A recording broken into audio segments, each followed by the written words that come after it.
शिविरों का सिलसिला जून माह से चल रहा है।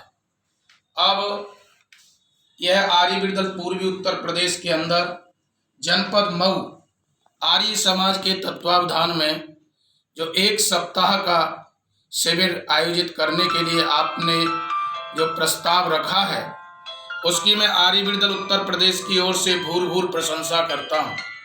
निश्चित रूप से आज के वर्तमान परिप्रेक्ष्य में इस प्रकार के युवा और युवतियों के चरित्र निर्माण के लिए शिविरों की महती आवश्यकता है। बहुत ही आज आवश्यकता है, क्योंकि युवा दिग्भ्रमित हो रहा है। पाश्चात्य संस्कृति की उच्छृंखल आंधी हमारे युवा और युवतियों को भारतीय संस्कृति की जड़ों को उखाड़ फेंकने का काम कर रही है। किसी भी प्रकार का न अभिभावक पर विचार है, न सरकार पर विचार है, न शिक्षा जगत पर विचार है। विचार है तो महर्षि दयानंद के उन अनुयायियों के पास है, जिन्होंने महर्षि दयानंद को समझने का प्रयास किया। निश्चित रूप से भगवान राम, भगवान कृष्ण जिस मर्यादा में पढ़े थे, जो हमारे देश की गुरुकुलीय शिक्षा प्रणाली थी, जो शिक्षार्थी से विद्यार्थी बनाती थी, आज शिक्षार्थी से शिक्षार्थी रहता है, केवल सीखता है, विद्या नहीं आती है। विद्या की परिभाषा करते हुए महर्षि प्रवर देव दयानंद जी महाराज ने आर्योपदेश रत्नमाला में लिखी है कि तिनके से लेकर के ईश्वर पर्यंत तक का क्रमबद्ध ज्ञान को विद्या कहते हैं। आज हमारे विद्यार्थी न धर्म के बारे में जान पा रहे हैं, न संस्कृति के बारे में जान पा रहे हैं। साइंस का विद्यार्थी न भूगोल के बारे में जानता है, भूगोल आर्ट साइड का विद्यार्थी न फिजिक्स के बारे में जान पाता है, न किसी धर्म संस्कृति के बारे में जान पाता है। मानव जीवन का उद्देश्य क्या है, इसको नहीं जान पाता है। इसके लिए हमारी सार्वदेशिक आर्य प्रतिनिधि सभा के, श्रोमणी सभा के उस समय के तात्कालिक प्रधान महात्मा नारायण स्वामी ने एक चिंतन किया कि बच्चों को संस्कार देने के लिए, बच्चों को ऋषि दयानंद के सत्य सिद्धांतों को समझा करके आर्य समाज के लिए पक्का माल तैयार करने के लिए उन्होंने 26 जनवरी 1929 को आर्य वीर दल की स्थापना की। और उस स्थापना काल से लेकर के उन्होंने ये संकल्प लिया था कि मैं एक वर्ष के अंदर 10,000 आर्यवीर और 50,000 रुपया एकत्रित कर लूंगा। यदि मैं इस संकल्प को पूरा नहीं कर सका तो सार्वदेशिक आर्य प्रतिनिधि सभा के प्रधान पद से अपना इस्तीफा दे दूंगा। लेकिन धुन के धनी, इरादे के पक्के महर्षि दयानंद के अनन्य भक्त अडिग महात्मा नारायण स्वामी ने यह धनराशि और यह आर्यवीरों की संख्या एक वर्ष से पहले ही पूरी की। और आर्यवीर दल के तात्कालिक प्रधान संचालक के रूप में सूरवीर योद्धा का पहला प्रधान संचालक डॉक्टर ओम प्रकाश त्यागी को बनाया गया। पहला शिविर इसका 1942 में गुरुकुल इंद्रप्रस्थ बदरपुर बॉर्डर नई दिल्ली में 400 आर्यवीरों का एक मास तक चला। जिस शिविर के बाद हैदराबाद के निजाम के घुटने टेकने के लिए इसमें प्रशिक्षण दिया गया था। और वहां सभा ने कहा हमें 1000 आर्यवीर चाहिए। 1000 आर्यवीर के स्थान पर हमारे प्रथम सेनापति डॉक्टर ओम प्रकाश त्यागी ने कई हजार आर्यवीर तैयार कर दिए थे। सिर कटवाने के लिए हजारों आर्यवीरों के स्थान पर कई हजार आर्यवीर अपने सिर पर पगड़ी बांधकर, केसरिया बाना पहनकर, हाथ में शस्त्र लेकर के सार्वदेशिक सभा के सामने रामलीला मैदान में उपस्थित हुए। और हैदराबाद के निजाम ने जो शंख, घड़ियाल, आरती आदि पर जो रोक लगाई थी, उसको मजबूरन घुटने टेकने पड़े और आर्य समाज की विजय हुई।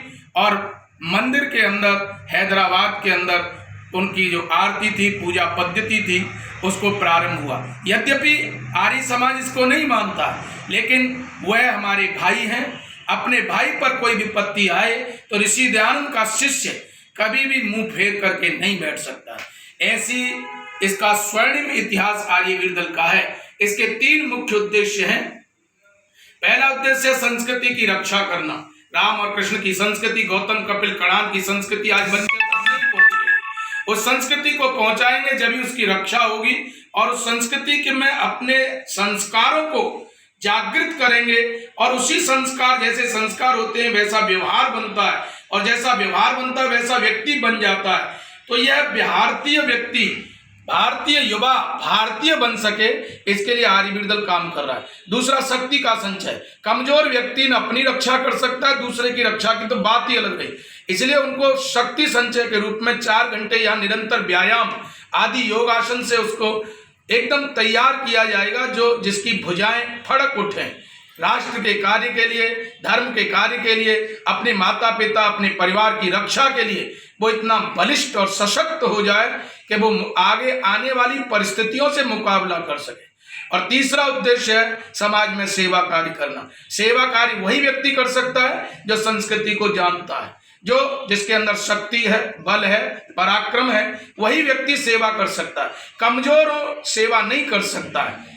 महर्षि चरक ने कहा है कि सेवा वीरों का भूषण है, वीर लोग ही सेवा कर पाते हैं, कमजोर लोग तो अपनी सेवा की उनको आवश्यकता होती है, दूसरे की सेवा नहीं कर पाते हैं। इस दृष्टि से यह आर्यवीर दल पूर्वी उत्तर प्रदेश के यहाँ पर संचालक माननीय प्रमोद आरसे जी ने विचार रखा है आर्य समाज के प्रति कि इस प्रकार के कार्यक्रमों से आर्य समाज का, इस मऊ का और पूरे भारतवर्ष का विकास होगा।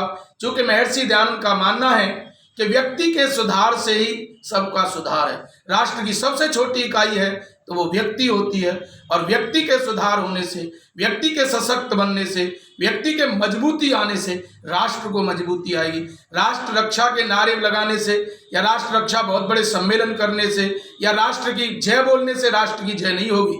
यदि हमारे फ्रिजों में मांस लटका हुआ है, यदि हमारे फ्रिजों में अंडे रखे, तो ये भारत माँ की जय नहीं है, ये घोर पराजय है। हम राम और कृष्ण की संस्कृति पर ला सकते हैं तो प्रशिक्षण दे करके ला सकते हैं, और बिना प्रशिक्षण के दुनिया में कोई काम संभव नहीं है।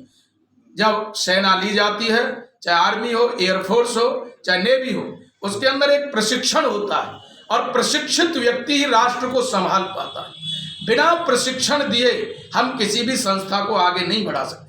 एक अध्यापक बनाने के लिए 2 साल की बीएड कराती है, 5 साल की पीएचडी कराती है, बीटीसी सरकार कराती है। सारी पुलिस फोर्सों में, अर्धसैनिक बल में, सब में प्रशिक्षण है। जब तक युवा प्रशिक्षित नहीं होगा, इजराइल में हाई स्कूल करते करते सब बच्चे सेना के लिए तैयार हो जाते हैं, इंटर करते करते पूरे फौजी बन जाते हैं। फिर इजराइल जिसको चाहता है, जिस विद्यालय को चाहता है, उस पर सीमा पर लगा देता है, और नई फौज आती रहती है, उसका सेना पर 0 बजट है।